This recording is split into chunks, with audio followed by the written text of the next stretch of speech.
Some of my followers have actually requested I do a video on how they can come into Canada to come study and what the requirements are, what they are going to need to consummate their application with IRCC. So guys, in as much as yes, I want to do it, but it's not going to be that simple because it's a long process. So, but what I would say is there are three major things you need to take note of while doing your application, because it could be rejected if you don't meet up with any of the three criteria I want to mention in this video.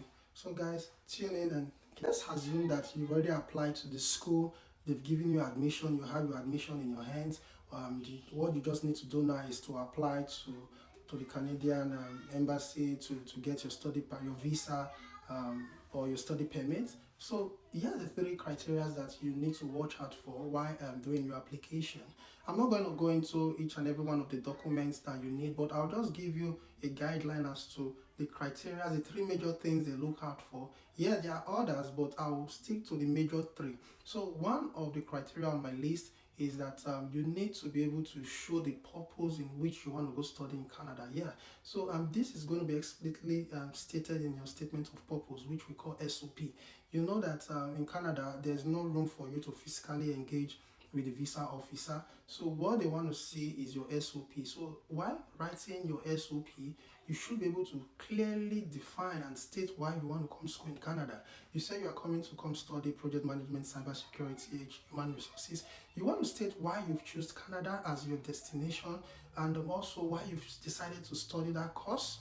And you must be able to state reasons, because they study some of these courses in your home country. So why are you coming to Canada to come study these courses? So the second requirement that they look out for is your proof of funds, which we call POF. So that is really very also important. And POF is very important. So for students that are coming, I think the requirement now is that you must have 20,000 Canadian dollars in your account as a cost of living requirement. You must have that in your account, and you must also pay, I don't know, depends on the school, you must also pay part of your tuition, and you must have the balance in your account, the balance tuition.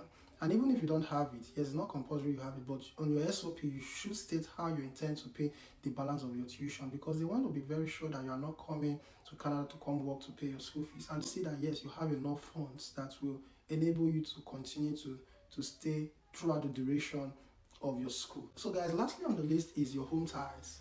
Home ties, yes, this is very important also, because they want a situation whereby when the visa officer is assessing your application, he wants to be very sure that you have enough home ties, because they don't want you to stay in the country when you finish. That is it.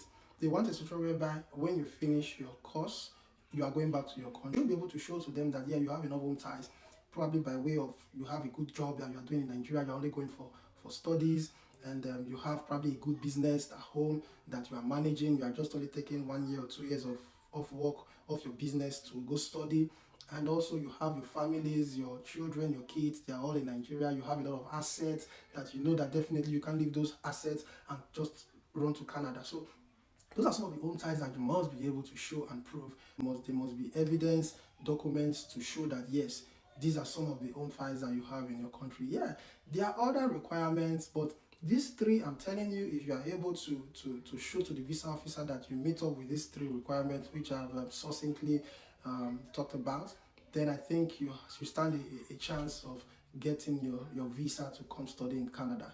Though, like I said, you must meet up with the health requirement, police report, and other little requirements. But so these three are the major ones that you really need to take cognizance of while doing your application. So guys, thank you very much. Kindly help me like and share this video.